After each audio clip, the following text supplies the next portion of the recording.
तर आलं मित्रांनो, जय श्रीराम. तर काय आलो आज शेताकडे आपल्या उसाला पाणी चालू करायचं होतं. मोटर चालू होईल होती बघा, काय परत चालू झाली कशी बशी मोटर आणि इथं पडलं बघा पाणी. एकदाच चाललं उसाला चालू केलं पाणी.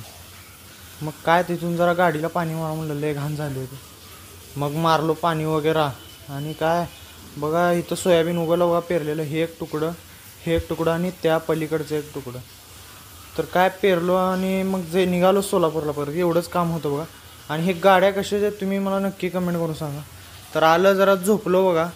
थोड्या वेळानं मित्राचा फोन आला लगेच की जायचं डीमार्टला. मग निघालो आणि काय आलो बघा, आपल्या मित्राला पण उचला दुकानावर. आपला हे कुणाल बसले आणि त्याचा भाऊ. मग तिथून गेलो जरा गॉगल बिगल बघायला. तर काय घेतले पण नाहीत आणि काय निघाला परत महागारी कसं. आणि गेला परत तिथून गेला डीमार्टला. तर इथं पोलिसवाला